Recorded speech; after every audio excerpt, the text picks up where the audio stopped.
Good evening, everybody. Lovely to see so many people interested in the psychedelic science we have going on. I'm going to be introducing our speaker. Funny enough, he just told me before we started the talk today that 10 years ago, while he was still enrolled in his master's, he himself also did talks and events revolving around psychedelic science at the University of Zurich. So this has been going on for a while now, and we've basically taken this over and brought it to a next level with all of you beautiful students and practitioners. But yeah, let me tell you more about our speaker, Robin. Robin von Rotz has completed his Master's of Science in Psychology at the University of Zurich and is currently enrolled as a PhD student there. His main expertise is in the field of psychopharmacology, but he also has experience from working in clinical pathology, neuroimaging, neurobiology, as well as machine learning. In recent years, Robin has set his focus on psychedelic therapy development. He is one of the co-founders of Reconnect Labs, a spin-off of the University of Zurich, engaged in the development of next-generation psychedelic therapy. In his position of Chief Clinical Officer, he is responsible for the planning and implementation of clinical trials with psychedelics. Today, Robin will be talking about insights in the development of psychedelic treatments based on data from a randomized clinical trial where psilocybin was used to treat patients with depression. Without further ado, please give a warm welcome to our speaker, Robin von Rotz.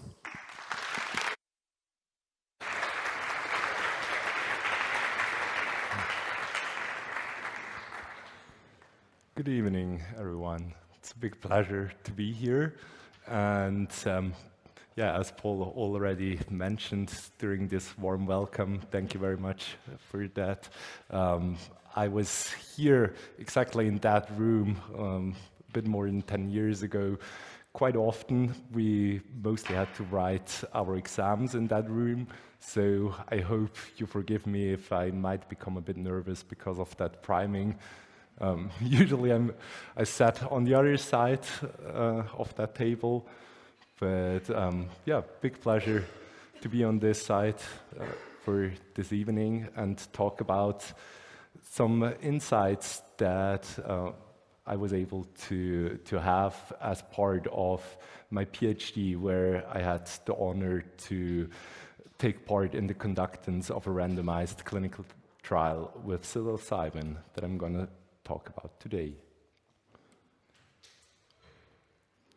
So to start with, I felt that it's important for you to get a better feeling about the broader context of the study.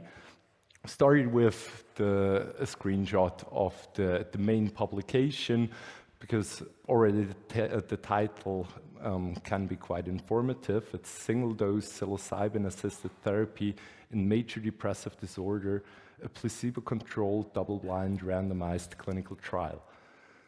The study was hosted by the University of Zurich, while technically it was located at the Psychiatric University Hospital at Balgrist, that some of you might know.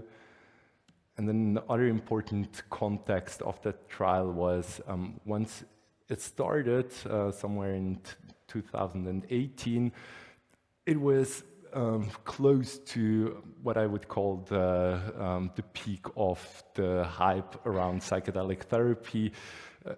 There was a lot of media attention.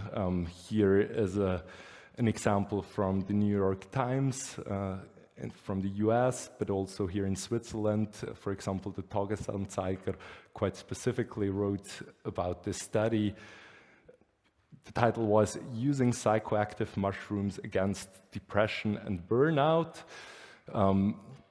As you might have recognized already, those headlines are not always completely accurate.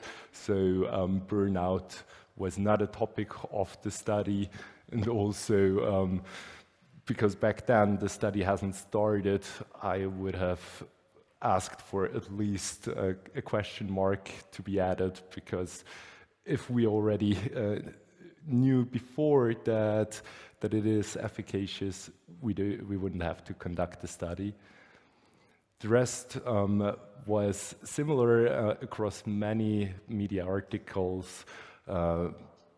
an example like brighter colors, smaller ego.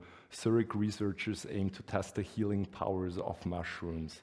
Now crowdfunding is set with the funding, which brings me to something that I think is quite important, and that is declaring where basically the financing of that study came from.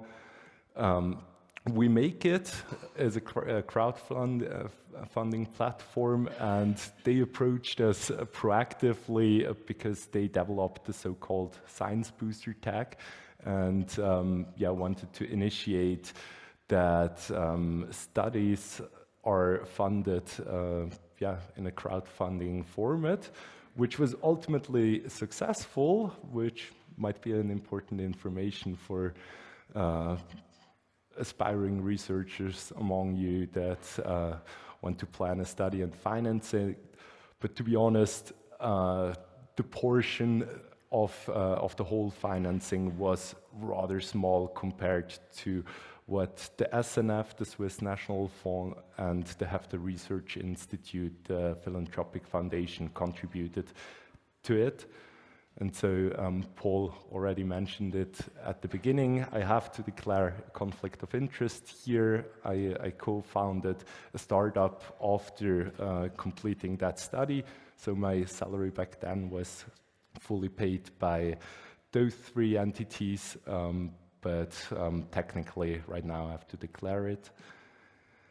And I would argue that even more than financing, such a trial needs a rather extensive team. Here it's just a selection of what I would call the most inner circle of the onion. The screen would be populated completely if you would want to display everyone that somehow contributed to this trial, not even speaking about the patients that did the major part. And there is another important aspect about the broader context, and with Reconnect Labs, the place I work now, we're developing psychedelic assets for the purpose of receiving regulatory approval at some point, so to be able to legally administer those therapies in the medical framework.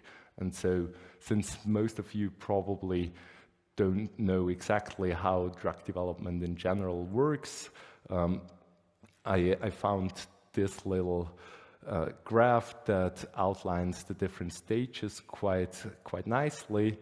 With new chemical entities, you usually start in the laboratory and then you proceed into animals before you are allowed to administer your new compound to a very small subset of usually healthy controls.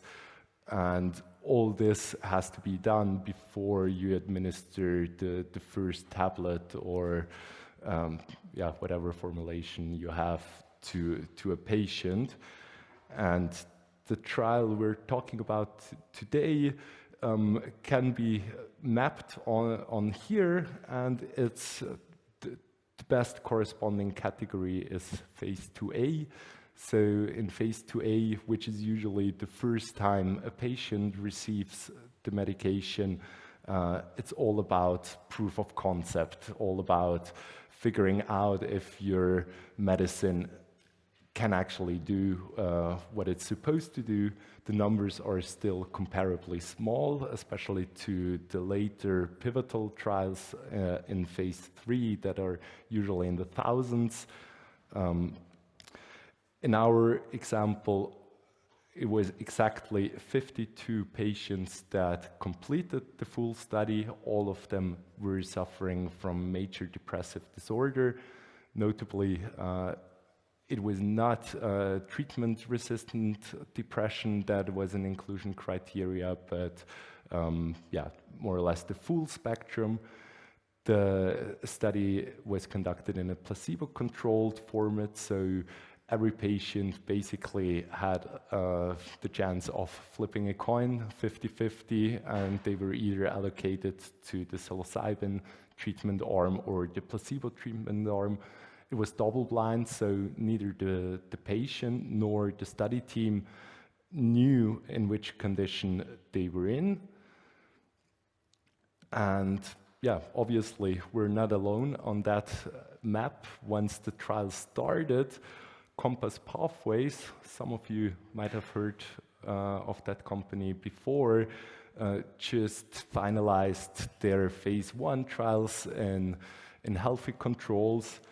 Since then, quite a lot happened on their end, and if you can believe their press releases, they will finalize their phase 3 study by the end of this year. So they advanced quite a bit in the meanwhile.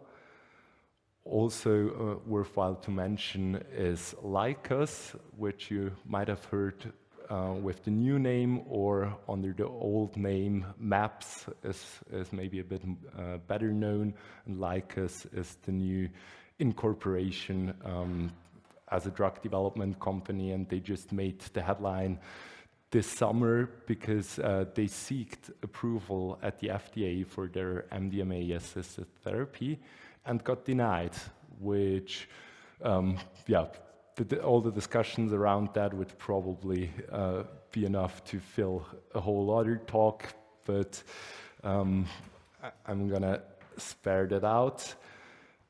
I just want to give you the prospect of Lycos tried applying for approval already, and Compass very likely following pretty soon. So we actually might enter a phase pretty soon, potentially next year, where globally speaking, the first psychedelic treatments will be legally available. But there are also companies that I here represent with just one company, Delix, that are way earlier on the whole pathway, and that is because they have a completely different thesis. Our trial was allowed to go right into patients because psilocybin is very well known, and even though it's not an approved medication, it has been used for a long time, and also many scientific studies have been conducted about it. So it was well enough characterized at that point, so the authorities allowed us to move to phase 2B.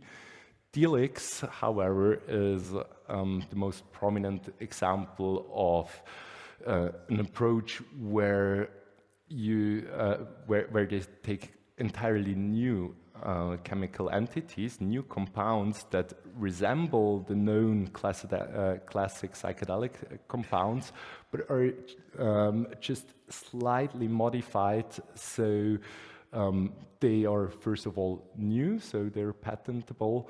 And the ultimate goal is to develop something like a psychoplastogen. I don't know how familiar everyone is with that term already. Psychoplastogen stands for a group of compounds that exhibits all the beneficial effects of the classical psychedelics, like being potentially beneficial in various psychiatric disorders, while the, let's call it, more inconvenient subjective effects are engineered away. So the goal would be to have a psychedelic without psychedelic effects. And I'm telling you all that because the embedding into a therapeutic context, or the role of therapy for the effectiveness of those compounds, is something that is currently quite widely discussed in the field. And I'm pretty reductionist with that model, but I would say on one side is psychedelics and the whole psychoplasgen movement that goes for no additional therapies.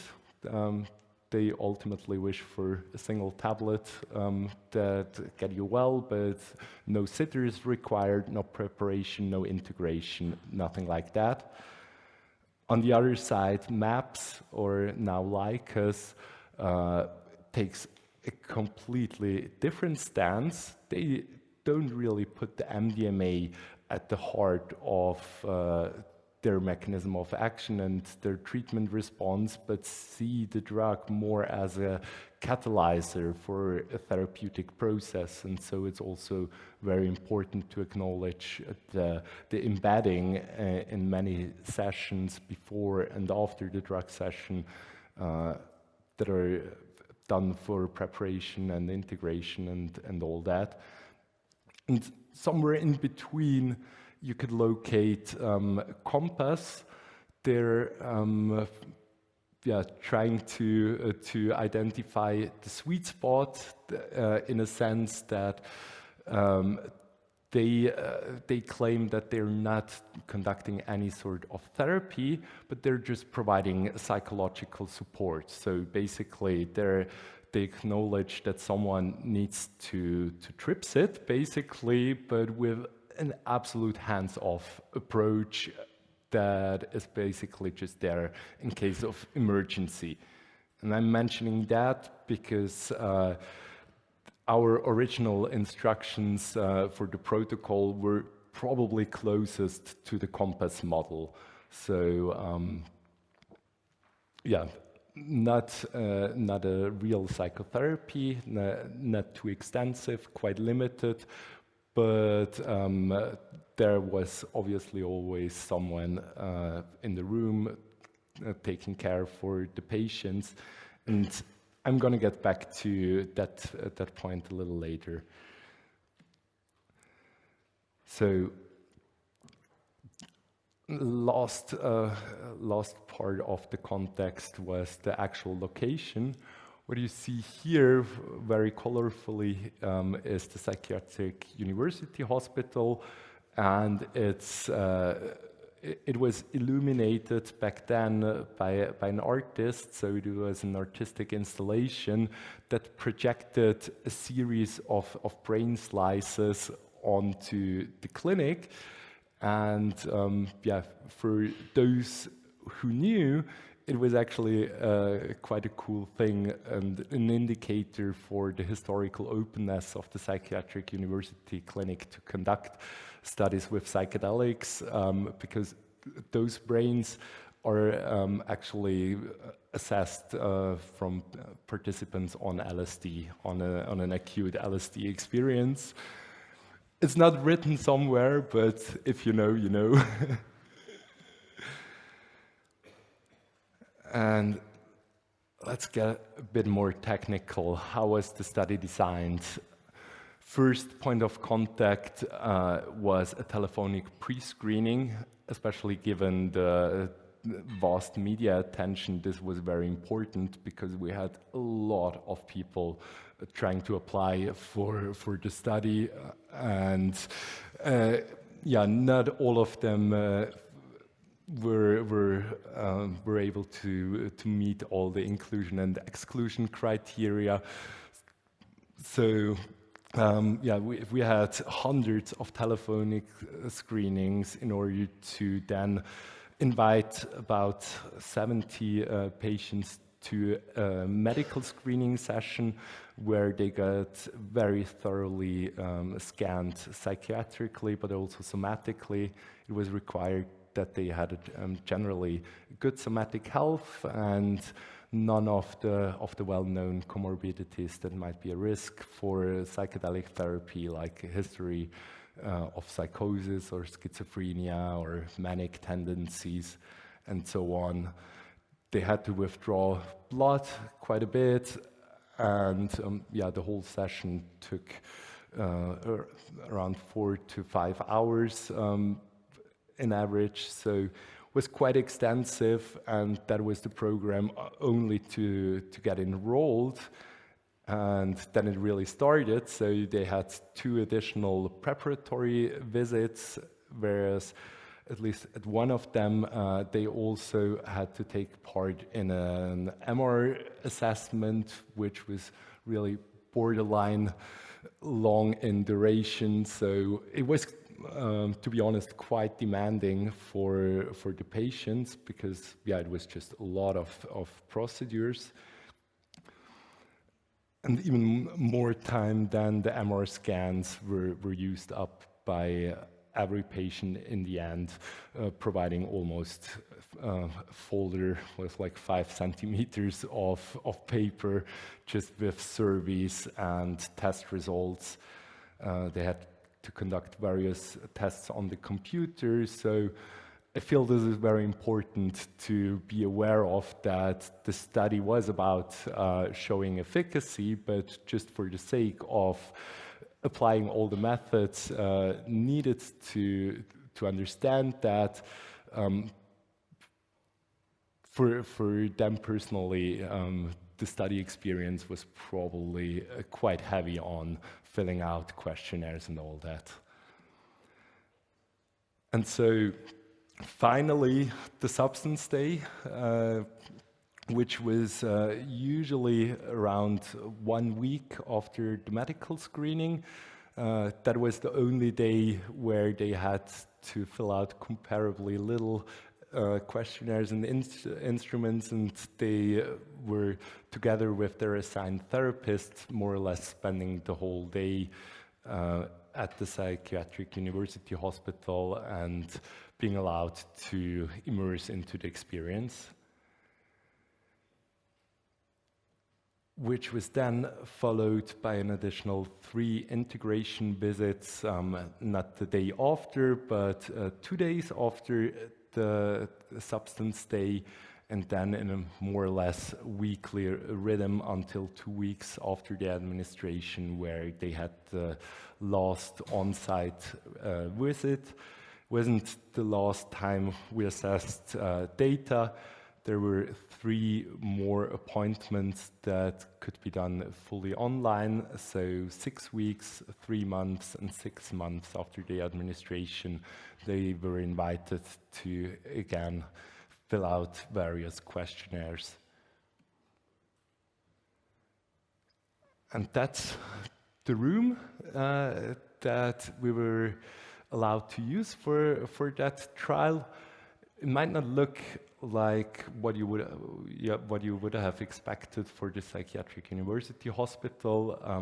Fortunately, we were able to rearrange the furniture, and the aim was to create a room that has less clinical, sterile atmosphere and more of living room vibes, and allowed patients to get comfortable. Also, it was pretty nice that the room was located at the very end of the clinic, so out of the window there were trees and a lot of green to see, which was appreciated by many. And you might see that little couch here that was extendable, so especially during the substance day, they could lay down quite comfortably. There was a sound system just behind them, and that was more or less the setup for the many hours that were spent by the patients in that room, mostly together with one therapist, as opposed to 2, which is the standard in, I think, all the US trials, for example, but also most trials in Germany and so on. For us, 1 person seemed to be sufficient. And there is one endpoint that I want to highlight a little bit, and that is the Montgomery-Åsberg Depression Rating Scale, or short MADRS, which is the gold standard for assessing depression severity. It's a clinician-observed rating, so in a semi-structured interview, the therapist had a conversation with the patient and rated each patient on each visit on these 10 dimensions, ranging from apparent or reported sadness over to quite broad categories like reduced sleep and appetite, to aspects that you would maybe more intuitively connect with depression, like lassitude, inability to feel, pessimistic thoughts, and finally suicidal thoughts. This was our primary endpoint. So yeah, if we have to select one assessment then that stands out in importance, it's the MADRS. And so to not let you wait any longer on the first results, this is probably the most important figure or the most important result that resulted from that study. What we see on the y-axis is the MADRS severity averaged across all subjects from one treatment condition, in blue the placebo condition, and in orange, brownish, there is the psilocybin condition. On the x-axis you see the actual visits, so time, and yeah, not too surprisingly, we see a rather sharp decline in depression severity right after the dosing day, and this is significantly more pronounced in the psilocybin group than the placebo group. All time points were significant, and that's about what interests most of the people when reading about that study. I hope you bear with me for a little longer, because I feel there is much more behind that one headline result. Starting with the individuals, we saw means and standard deviations before, and to be frank, they just hide quite a large portion of what has actually been going on. And I don't expect you to be able to discriminate lines. The main message that I hope comes across with that slide is that the individual trajectories are vastly more complex than what is suggested with the means and standard deviation. To just pick out a few to highlight here, here we had an individual that received the psilocybin, but in contrast to the many people that synchronized on something like that looks a little bit like a waterfall, that subject actually increased in depression severity, stabilized later on, but unfortunately completed the trial more or less with the same depression severity, so totally different story. Whereas others did go down, did reduce their symptom severity at first, but already around 1 week after the administration, the symptoms got a bit worse again, and by the end of the study, that patient was actually even slightly worse than before. In contrast, there were placebo sessions that followed like the expectable psilocybin trajectory and also remained stable across time. We had placebo sessions that matched more the pattern that we personally would have expected. And so I hope that you take as the one important information here with you that reality is way more diverse than what we see at first glance. So to counter that, I want to offer you one case report, one story behind the coefficients, and yeah, I'm very thankful for Sam. That patient didn't actually was named Sam for privacy reasons.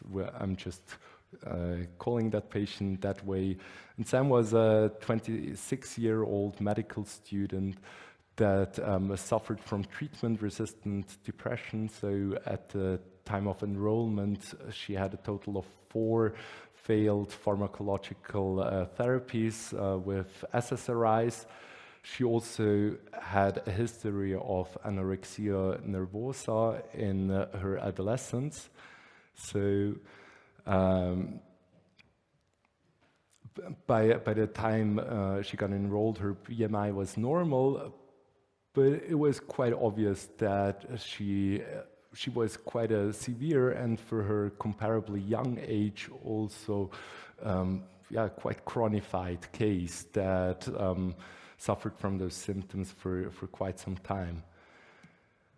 And here is a quote that I'm very grateful to Sam that she allowed me to share it publicly, also as part of presentations. It was about her substance day, and I'm just going to read it to you. Blindfold on, and it continued. The music was intense and heavenly. I was fully immersed in my emotions, dancing with them. My original goal of emotional stability wasn't even my goal anymore.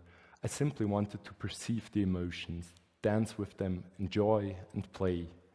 The emotions are my core self. I wanted to communicate that, but somehow I couldn't.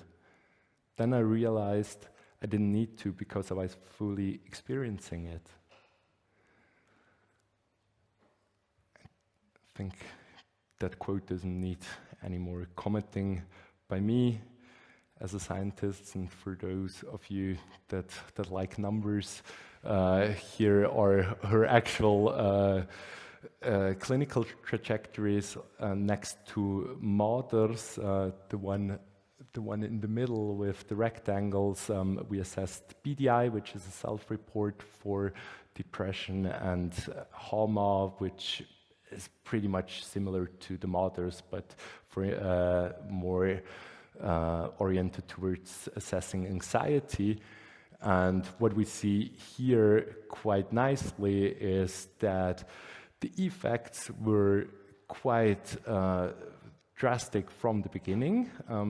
She benefited a lot already from the substance day. Her symptoms went below the remission threshold, which is commonly agreed to be around 10 points with the Mader's. It got a bit worse on the next days, but then over the course of a total of 6 months, where we have the BDI to assess depression severity, actually continuously improved, which was rather surprising for us, given that it was a single dose intervention and also no further therapy was held with her. So how do we characterize the subjective experience? Or let's talk a little bit about phenomenology. One of the gold standards in our field is the so-called 5D ASC, which is short for 5 dimensions of altered states of consciousness, a scale that was first developed by Adolf Dietrich, who worked for some time at least also at the Psychiatric University Hospital, quite a while ago.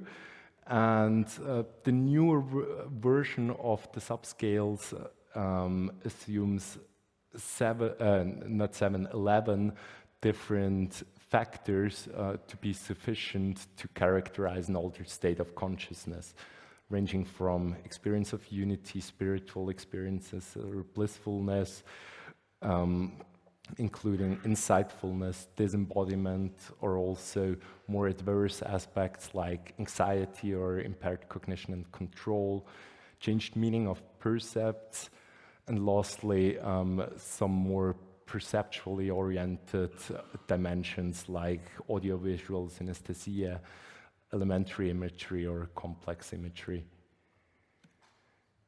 And this is a very common way how you can visualize the results of that scale on a radar plot, and you're actually not looking at an empty plot here.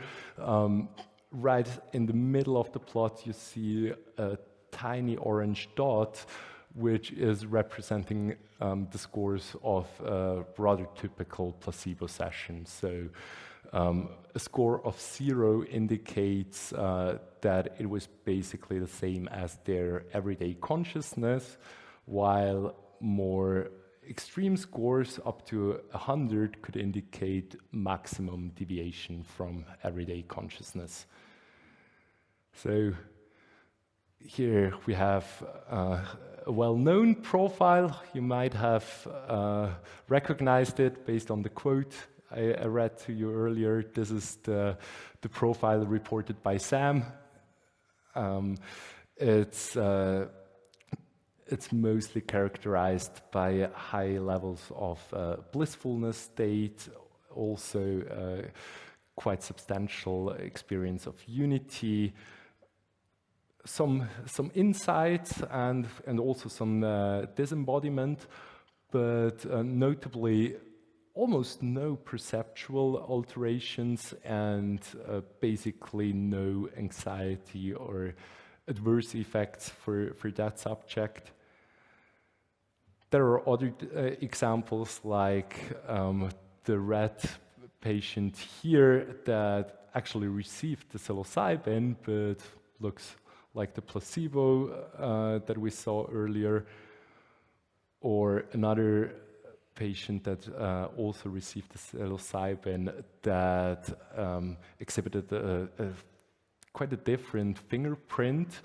That patient was quite heavy on perceptual alterations, while, for example, spirituality or also insightfulness was comparably a little represented if you compare to that profile that we saw earlier with Sam.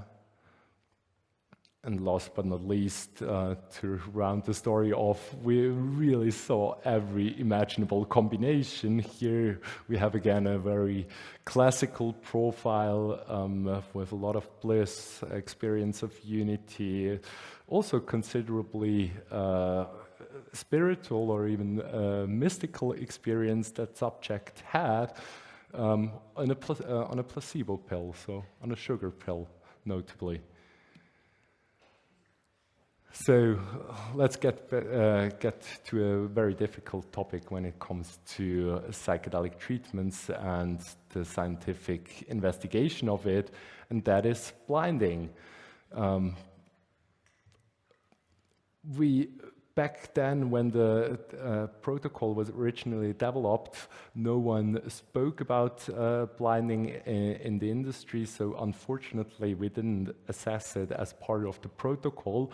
But among the therapists that accompanied the patients, it was luckily clear, starting from the first patient, that we have to take at least notes and at least informally assess our guesses. So all the therapists made a little blinding guess challenge and noted down after each session whether they thought that patient was allocated to the placebo group or the psilocybin group. Result was not perfect, but close, pretty close to it. 74 out of 52 patients were correctly assigned by their responsible therapists to the treatment condition, and between us, we had some cheating devices at site. We monitored the vital signs, so blood pressure and heart rate at least once an hour throughout the acute administration. And this device was also very helpful, especially to distinguish patients that are not too expressive. And there are some patients where you can clearly see the drug effects from pretty far away, and it's not very questionable, but most of the patients laid rather still, and from the outside were just in an introspective and calm body position, and it was very hard to infer from someone laying down, not moving much, eyes closed, to infer that. But here, especially blood pressure proved to be quite valuable, because if the person was looking very calm from the outside, but you saw that blood pressure increased by around 50 to 20 points, that was already quite a good indicator. I've never guessed wrong with that pattern. But ultimately, the important aspect is not so much predicting who received the psilocybin or the placebo, and not even predicting what kind of experience the subject will have. But ultimately, what the patients were interested in is what makes them feel better in the end, what improves their symptoms. And so as part of the main publication, we took one shot at associating that, and we used a global score from the 5D ASC, so basically taking all the subscales and creating a sum score out of it, and that should represent or quantify just the amount of deviation from everyday consciousness. And so the hypothesis was that in order for the treatment to be effective, for a patient to respond, you need to have some sort of altered state of consciousness. And what we see here is two sides. On the one side, it's the non-responders. On the other side, the responders. And both are splitted by their treatment allocation. And yeah, what is quite impressive is that what I told to bring across at several points now, and that is, we see in reality really all aspects, and especially when looking at the psilocybin group, we see variation of those total scores across more or less the whole scale, and also being comparable between non-responders and responders. The scientists among us are more interested in p-values and statistics, and so those two individuals in the placebo group that had a considerable scores basically led us to conclude that the ASC global score is not capable of distinguishing that. However, it was some sort of a bitter pill, because the whole team was and is convinced that the experience matters. But the stringing conclusion we had to draw is that it was not significant. And so, what is then significant? I would argue the most clear signs, or also most graspable signs, are actually qualitative in nature. So once more, my deepest gratitude to Sam, who took the efforts after filling out all the online surveys 6 months after the administration, and had a moment where she thought like, those questionnaires are not really capturing what really happened in my life. So she took the time and wrote a long email to the study team, and basically provided us with a list of changes that happened for her since then. And here is a little reminder about the MADR score, and I want to invite you all to do a little exercise once I read the couple of quotes that she shared with us, and I want to invite you to try and match a MADR's dimension to each of those quotes and see how well you succeed. It's clear to me now what I want and what I don't, and I communicate this more openly. It is very important to me to try, by all means, to do good in the world, and I'm convinced I can bring a little more light to this world in some way. I've completely abstained from alcoholic drinks since then. The effect alcohol has on me feels diametrically opposed to the effect of psilocybin, as it narrows my horizon. My life priorities have shifted somewhat. I value shared experiences, good conversations with others, and spending time outdoors in nature much more. And this is probably the strongest effect. Even though I already had an appreciative attitude towards nature before, this feeling intensified into an overwhelming gratitude and recognition for all of nature with all of its living beings.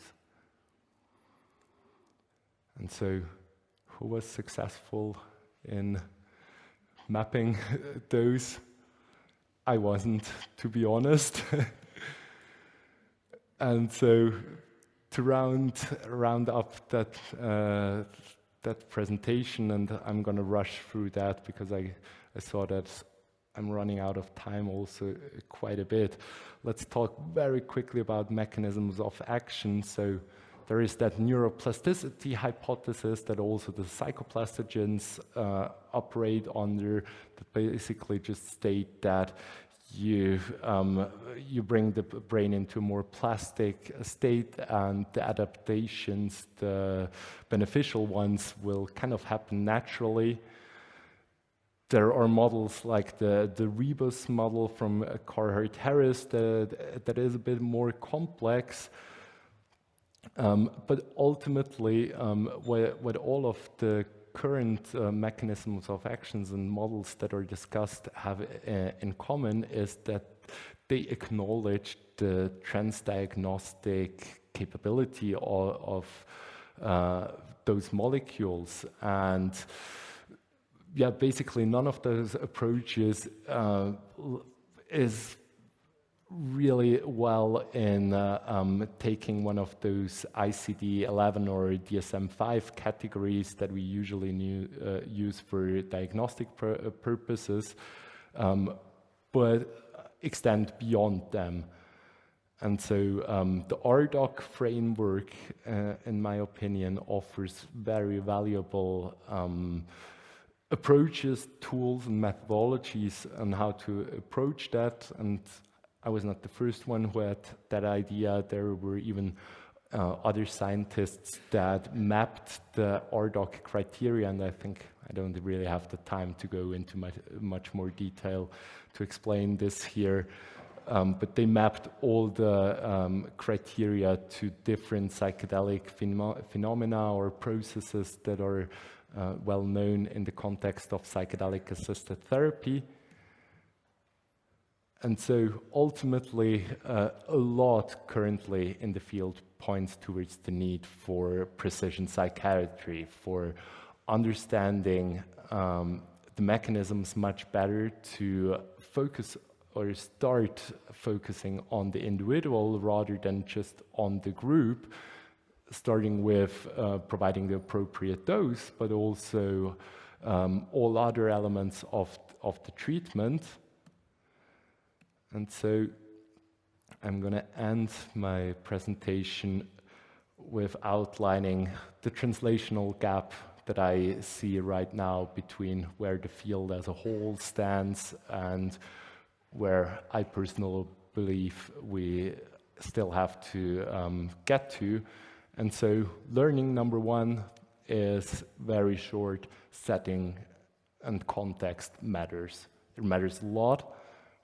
and we might not know sufficient about the actual relationships and associations that are driving factors here. I want to advocate for actively being transparent about the setting that a study operates in, ultimately also a therapy operates in, and yeah, want to voice up for further investigation and future studies in that area. Similarly, we have huge variations in how individual patients react to such interventions, and in my very personal opinion, again, the role of the subjective experience is not yet characterized sufficiently. We gave it a shot. I would argue that that study, despite having numerous instruments and many different perspectives on it, failed to capture the essence of what actually happened during that study. That's why I resorted to so many quotes and qualitative data rather than the more classical quantifiable endpoints. And last but not least, we need innovation quite desperately. We need innovation on several levels, but I want to advocate here for especially innovative methodology when it comes to study designs, when it comes to how we assess data, especially if we keep in mind that it's always an interruption, some sort of disturbance of a patient's journey if we ask them some sort of questions. But how else can we learn from their subjective experiences? I think it needs a whole generation of aspiring researchers to crack that nut. And so, this being said, hope I was able to inspire at least some of you to maybe read a paper or two more out of that field, or even contribute yourself to the vivid psychedelic science community that we have here in Zurich. And so, thank you a lot for your attention.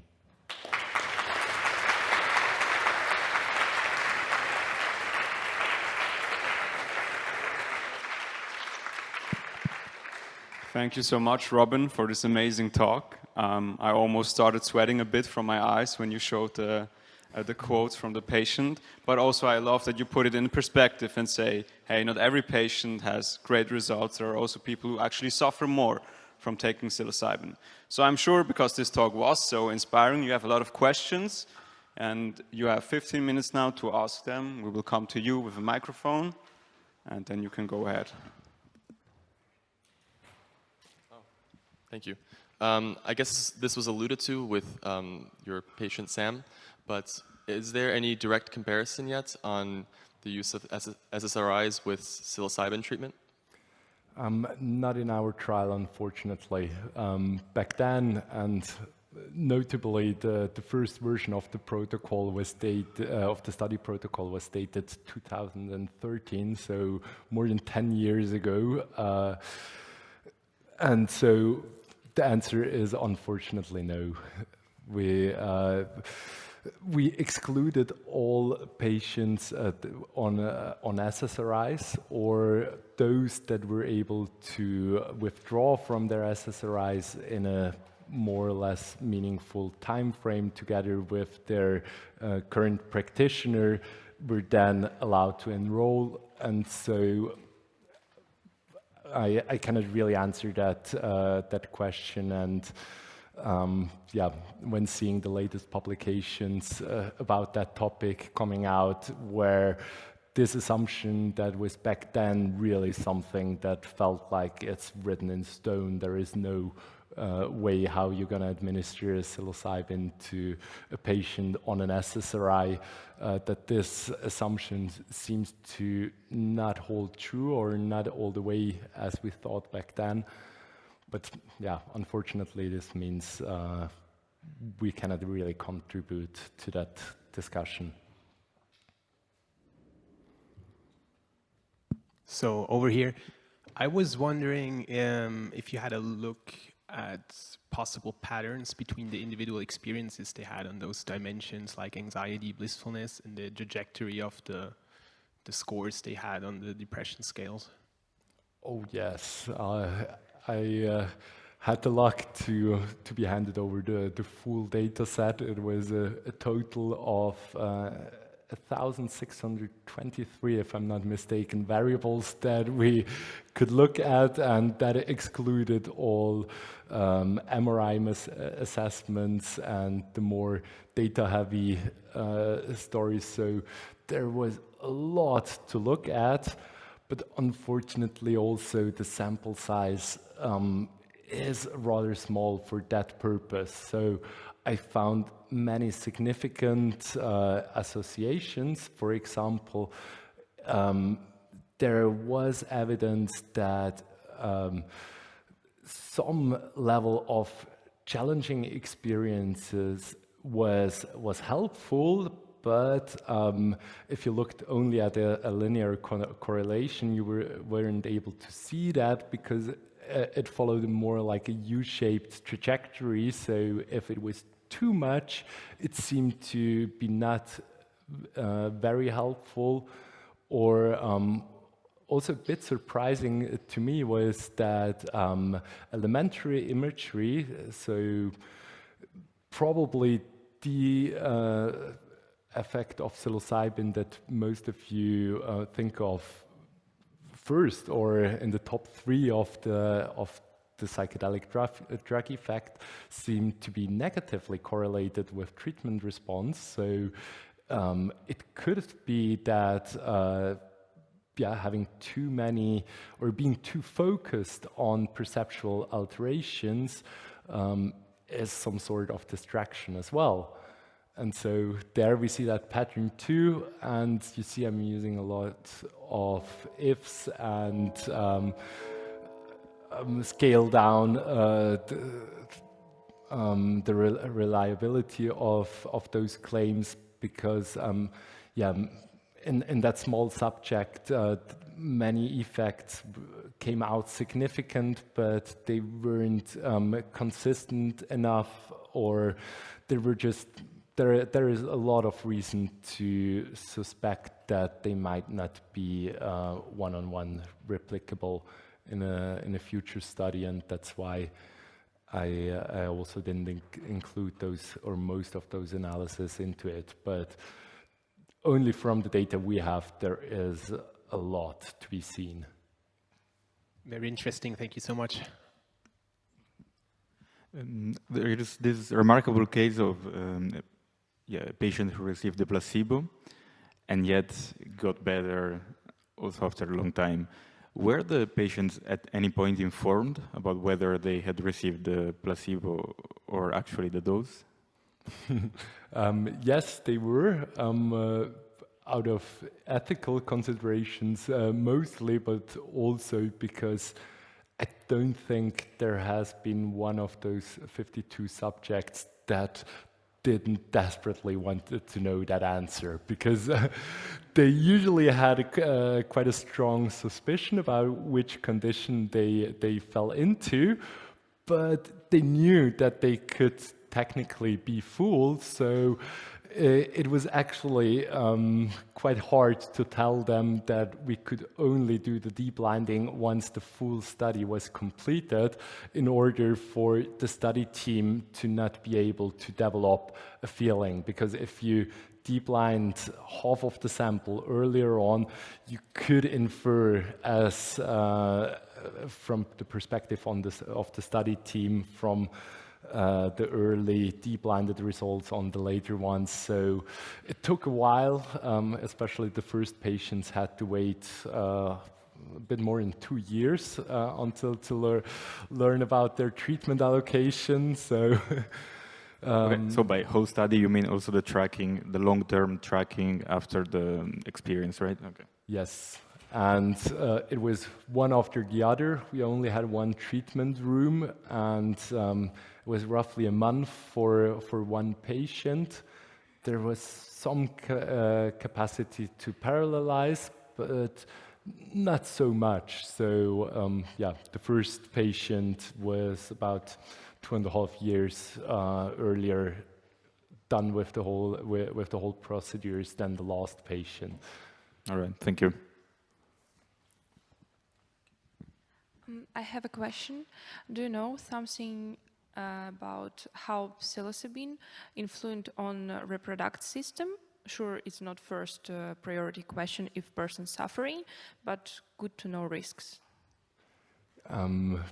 It is similar to the first answer I had to give. Our study didn't inform that question at all.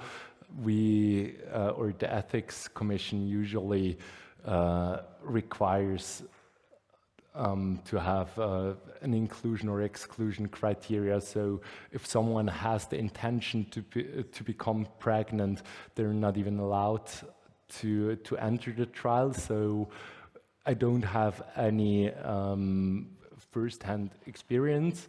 From a medical perspective, there is not sufficient evidence to exclude that possibility, that it could have an effect, but also I'm not aware of any studies indicating the contrary. So it's also one of those fields, together with gender-based perspective on psychedelic studies, that is still vastly underrepresented as of today. Thank you. Okay, we'll have one more question, and then we can discuss the rest at an apero. Is there currently a scientific consensus about on which mechanisms psychedelics and psilocybin work? Is it more on the psychological or more on the biochemical level? No, I would say we're as far away from a consensus as the field as a whole could probably be, because right now just the psychoplastogen team, which is just a compilation of a couple of research groups and also companies that follow that narrative. They consolidated their narrative, but they just entered the first in-human trials. So we will figure out, or we will receive an answer to that question. But right now, I feel the position's just solidified, and yeah, we're pretty far from a consensus. The more academically oriented researchers probably try to identify a sweet spot more, be like, yeah, there might be neuroplastic changes, but potentially them alone are not sufficient to produce those effects. So you need to have some sort of work being done on the level of a subjectiveness of the personal narrative in order for the brain to know where to plastically adapt towards. But yeah, I would argue for no. The answer is no.